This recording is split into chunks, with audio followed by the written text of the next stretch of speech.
Hello all and welcome to this revolutionising UPSC channel. यहाँ पर हम कोशिश कर रहे हैं कि कैसे जो पीवाईक्यू है, जो प्रीलिम्स का नेचर कैसे चेंज हुआ है, जो मैंने आपको प्रीवियस वीडियोस में बताया था, उसको एनालाइज करने का और ज़्यादा से ज़्यादा पीवाईक्यू सॉल्व करने का अप्रोच आपको बता सकूं। अगर आपने पुराने वीडियोस नहीं देखे हैं तो ज़रूर ऊपर दिए गए लिंक पे अभी जो फ्लैश कर रहा है उस पर जाके ज़रूर देखिए, फिर ये वीडियो देखिएगा, आपको ज़्यादा समझ में आएगा। तो स्टार्ट करते हैं, how to analyse PYQ for UPSC prelims. उससे पहले मैं एक रिक्वेस्ट करूंगा कि कहीं ना कहीं लोग मेरे वीडियोस तो देख रहे हैं। 85% व्यूअर्स ऐसे हैं जो सब्सक्राइब नहीं किए हैं, तो उन्हें कंटेंट अच्छा लग रहा है, पर आप सब्सक्राइब जरूर करिए ताकि मैं और वीडियोस बना सकूं।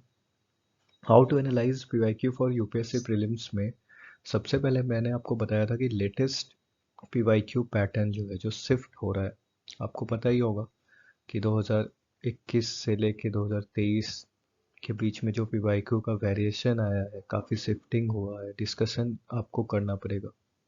तो सबसे इम्पोर्टेंट चीज़ जो है, आपको डिस्कशन करना पड़ेगा, खुद से करिए। एक इस छोटा सा ग्रुप बनाइए 2-3 लोगों का। जब मैं तैयारी कर रहा था तो मैंने बनाया था, एक फ्रूटफुल ग्रुप होना चाहिए, सिविल सर्विसेज वैसे ही निकलता है, जहाँ पर आप डिस्कशन कर सके, हेल्दी डिस्कशन हो। ऐसे ग्रुप मत बनाइएगा जिसमें लड़ाइयाँ होती रहे।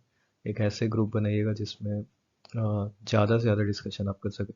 हम लोगों ने जो ग्रुप बनाया था वो 3 लोगों का था, और मोस्टली उनमें कुछ लोग मेंस भी लिख रहे हैं। तो धीरे धीरे चीज़ें बदलती हैं, अगर आप उस पैटर्न पे जाइएगा, जो लेटेस्ट पैटर्न है उसको समझिएगा। उसके बाद sources you should follow. Sources बहुत इंपॉर्टेंट हो जाता है, खासकर ये वीडियो हिस्ट्री के लिए है। तो हिस्ट्री में आप देखोगे एंशियंट और मिडिवल में क्या पूछता है, कहाँ से पूछता है। काफ़ी लेंदी टेक्स्ट होते हैं एनसीईआरटी के, लोग पढ़ते नहीं। मेरे काफ़ी लोगों से दिल्ली में बात हुई थी ओआरएन में, जो अच्छे स्टूडेंट्स थे, but still they were not reading NCERTs. तो कहीं ना कहीं अच्छे सोर्सेज आपको फॉलो करने पड़ेंगे, और उसमें भी व्हाट टू रीड। ऐसा नहीं है कि आप पूरा का पूरा सब कुछ पढ़ लो। मतलब अ, जो इम्पोर्टेंट है मैं आपको लास्ट स्लाइड में ज़रूर दिखाऊंगा कि क्या टर्मिनोलॉजीज हैं, क्या टॉपिक्स हैं जो ज़्यादा आपको फोकस करना है। और उसके बाद अप्रोच फॉर एमसीक्यू सॉल्विंग, क्योंकि एग्ज़ाम हॉल में जो आपका प्रेशर होता है वो काफ़ी ज़्यादा होता है। मैं लाख वीडियो बना लूँ, 1000 वीडियोस बना लूँ, आपको बता दूँ कि ऐसे सॉल्व करना है, वैसे सॉल्व करना है, एग्ज़ाम हॉल में जब आप जाओगे तो प्रेशर काफ़ी ज़्यादा रहता है और वहाँ पर गलतियाँ होती है। इवन बहुत सारी सिली मिस्टेक्स होती हैं जिसके कारण लोग बाहर हो जाते हैं। तो उन चीज़ों को आपको समझना पड़ेगा। तो इसके लिए मैंने पीवाईक्यू 2022 का ये क्वेश्चन लिया है। पहला क्वेश्चन जो लिया है वो 2022 में आया था। जब एग्ज़ाम मैंने दिया था तो मैंने इसे कैसे अप्रोच किया था, मैं आपको बताता हूँ कि अगर आपको कुछ नहीं भी पता है तब भी आप कैसे अप्रोच करना है आपको हिस्ट्री के क्वेश्चंस में। ऐसे तो मुझे इसका आंसर पता था, लेकिन मान लीजिए कि मुझे नहीं पता है, तब मैं कैसे करूँगा। Which one of the following statements about Sangam literature in ancient south India is correct. अब आपको थोड़ा बहुत भी नॉलेज होगा संगम लिटरेचर के बारे में तो आपको पता होगा कि 3rd सेंचुरी बीसी से लेके एडी तक ये था। और जब संगम लिटरेचर में जनरली जो पोएट्स होते थे वो अपने किंग्स का बड़ाई करते थे, प्रेज करते थे उनको। और बहुत सारी ऐसी एपिक्स उन्होंने लिखी, बहुत सारे फेमस एपिक्स लिखी, जिसमें किंग्स के बारे में बोला जा रहा है, किंगडम्स के बारे में बोला जा रहा है। तो बेसिक नॉलेज तो आपको होना ही चाहिए, तभी आप एग्ज़ाम क्वालिफाई कर पाओगे। और ये साउथ इंडिया में था, ये भी आपको पता होगा। इसको आपको भक्ति मूवमेंट से कंफ्यूज नहीं करना है। भक्ति मूवमेंट लेटर आया था, और भक्ति मूवमेंट में वो अगेंस्ट द कास्ट सिस्टम थे।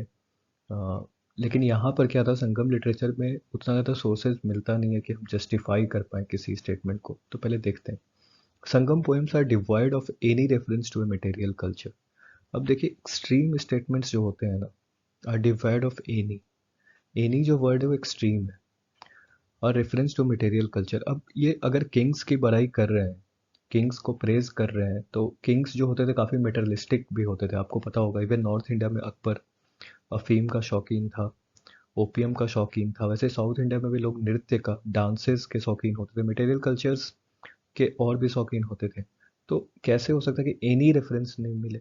तो ये स्टेटमेंट आपको कॉमन सेंस पर, अगर नहीं भी पढ़ा है, थोड़ा बहुत भी नॉलेज है संगम लिटरेचर का, रिसर्च नहीं करना है आपको, बेसिक नॉलेज और सिस्टम को समझना है। यहाँ पे सिस्टम क्या है, संगम लिटरेचर। अगर आप संगम लिटरेचर को समझ रहे हो तो ये स्टेटमेंट गलत हो जाएगा। नेक्स्ट स्टेटमेंट देखिए, the social classification of varna was known to Sangam poets. अब एग्जैक्टली सोशल क्लासिफिकेशन जो है वो आपको पता है कि वर्ण सिस्टम वैदिक सिस्टम का हिस्सा था। ब्राह्मण, क्षत्रिय, वैश्याज एंड शूद्राज उसके पार्ट थे। तो क्या ये बोल रहा है कि सोशल क्लासिफिकेशन जो था वो संगम पोएट्स को पता था या नहीं पता था? तो ऑब्वियस सी बात है कि पता हो भी सकता है और नहीं भी हो सकता है, लेकिन आपको अगर नहीं पता है ये चीज़ तो आप कैसे डील करोगे एग्जाम हॉल में?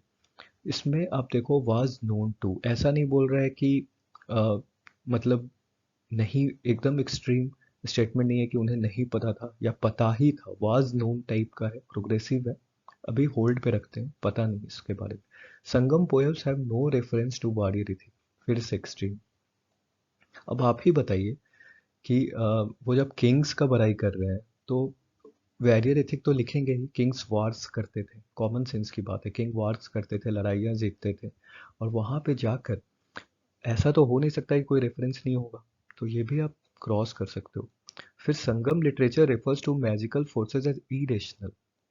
अब आप बताओ कि संगम लिटरेचर इतनी पहले आई थी, थर्ड बीसी से थर्ड एडी तक थी almost, if I am right. Exact मुझे नहीं पता, आप चेक कर लीजिएगा, लेकिन शायद बीसी से एडी तक थी ये। और उस टाइम पर मैजिक स्पेल्स होते थे, सिस्टम इतना अच्छा नहीं था जो आज के स्टेट में है। वहाँ पे तांत्रिक विद्याएं होती थी, तो मैजिकल फोर्सेस इरेशनल कैसे हो सकता है? तो ये स्टेटमेंट भी कट गया। तो आपको अगर सोशल क्लासिफिकेशन के बारे में एग्जैक्ट इन्फॉर्मेशन नहीं भी है तो ये स्टेटमेंट राइट दिख रहा है। तो वही चीज़ मैं बोल रहा हूँ, नॉलेज अपनी जगह है, लेकिन एक एनालिटिकल सोच आपको डेवलप करनी होगी क्वेश्चंस में, कि एग्जाम हॉल में ऐसे क्वेश्चंस आपको मिलेंगे जहाँ पे आपको रिस्क लेना पड़ेगा, जहाँ पे आपको चीज़ें एक फर्दर स्टेप पे आपको ले जानी होगी, वरना फिर मुश्किल हो जाएगा। नेक्स्ट क्वेश्चन मैं दिखाता हूँ, yoga Vashishtha was translated into Persian by Nizamuddin पानीपती। ये भी 2022 में पूछा था, मेडिवल का क्वेश्चन है। अब इतना डिटेल में कोई नहीं पढ़ता है, हम लोगों ने भी तैयारी की, प्रीलिम्स में अच्छे मार्क्स आए इस बार 2023 में, लेकिन इतना नहीं पता था कि योगा वशिष्ठ कौन लिखा है। एक्चुअल में ये किताब बहुत ही बड़ी किताब है, मतलब उस टाइम की 12th-13th सेंचुरी की किताब है, और उस टाइम पे ये सबसे बड़ी किताब थी शायद महाभारत के बाद, जिसमें योगा योगा के बारे में काफ़ी कुछ लिखा गया है। योगा काफ़ी न्यूज़ में भी रहता है। तो ये पूछा है, अब ये क्वेश्चन क्यों पूछा है इसको समझना पड़ेगा। अकबर जो है वो हॉट टॉपिक है यूपीएससी का, हर बार क्वेश्चन आते हैं अकबर से, विजयनगर एम्पायर से, ये सब टॉपिक्स आप छोड़ के नहीं जा सकते हो। इसका आंसर भी अकबर है, मैं आपको बता दूं। मुझे इस पता भी नहीं था जब एग्जाम हॉल में सॉल्व कर रहा था, लेकिन इसको सॉल्व किया जा सकता था, उसके बावजूद मैं आपको बताता हूँ। आपको नहीं पता कि ऑथर किसने लिखा है, योगा वशिष्ठ कब किताब आई, फिर भी आप थोड़ा सा कॉमन सेंस लगाओ कि अकबर जो था वो टॉलरेंस पे बिलीव करता था। वो एक ऐसा लीडर था, रूलर था, जिसने तीन इलाही धर्म का इजाद किया था। तीन इलाही में सभी रिलीजन को रिस्पेक्ट किया जाता था। तो ऐसा काम जब भी कोई करेगा, एक प्रोग्रेसिव रूलर करेगा। औरंगजेब कभी नहीं करेगा। औरंगजेब के बारे में आपको पता है कि उसने जिजिया फिर से लगा दिया था। वॉज वेरी फैनेटिक, कट्टर था वो कहीं ना कहीं। तो ये चीज़ें आपको पता होनी चाहिए। हुमायूं शाहजहां अगर आपको नहीं भी पता है तो आप तीन ये ऑप्शन तो काट सकते हो, तीन ऑप्शन आपके पास है, और तीनों में सबसे ज़्यादा प्रोग्रेसिव लीडर ये दिख रहा है। तो कहीं ना, हुमायूं का तो बहुत छोटा पीरियड था, अगर आपने हिस्ट्री पढ़ा होगा तो आपको पता होगा कि हुमायूं का वो छोटा पीरियड था। तो ये भी ऑप्शंस आप काट सकते हो यहाँ से। तो शाहजहां और अकबर के बीच में थोड़ा सा कन्फ्यूज़न होगा, लेकिन यहाँ पे ईजिली अगर आपने यूपीएससी के ट्रेंड्स को एनालिसिस किया है तो आप बता दोगे कि अकबर इसका आंसर है। नेक्स्ट मैं जा रहा हूँ, आपको बताऊंगा कि क्या पढ़ना है अब आपको, क्योंकि कमेंट्स आए थे कि what to read, what are the sources. Sources तो मैंने आपको बता दिया है कि सिर्फ एनसीईआरटी। अगर आपको एनसीईआरटी से भी कम जाना है तो तमिलनाडु की एनसीईआरटी पढ़ लो, लेकिन उससे कम नहीं जाना। इसमें सबसे पहले अब जो क्वेश्चंस आते हैं वो क्रोनोलॉजी पे आते हैं। क्रोनोलॉजी पे बहुत सारे क्वेश्चन आते हैं, टाइमलाइन, कंटेम्प्रेरी। अब देखिए क्रोनोलॉजी में टाइमलाइन पूछता है, जैसे 2023 में क्वेश्चन आया था, चार पांच डायनेस्टीज के नाम दे दिए थे, होयसलास, गढ़वालास, इस तरह से दिए थे, और उनके टाइमलाइन पूछा था। फिर कंटेम्प्रेरी रूलर्स भी पूछता है कि एक पर्टिकुलर डायनेस्टी के टाइम पे कौन सा रूलर उसका कंटेम्प्रेरी था। फिर राइटर्स भी पूछता है, जो विजिट किए थे इंडिया को, अल्बिरोनी के किसके टाइम का कंटेम्प्रेरी था। इस तरह से कोरिलेट करके क्रोनोलॉजी काफ़ी पूछता है।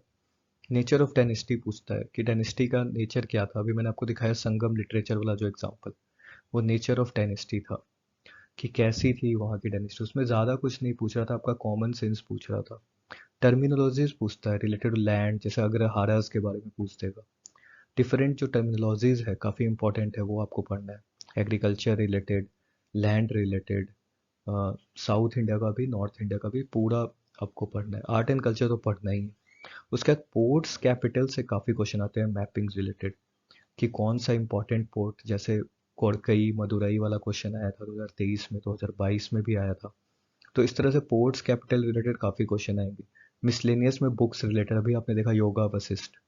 तो इस तरह के क्वेश्चंस आएंगे, तो आपको वही चीज़ फोकस करना है। पूरी किताब अच्छे से नहीं पढ़ना है, एक बार अच्छे से पढ़ना है, लेकिन चीज़ों फैक्चुअल चीज़ें जो हैं ये सब, वो सिर्फ वही चीज़ें मेमोराइज करके रखना है, बाकी चीज़ें उतनी इंपॉर्टेंट नहीं है।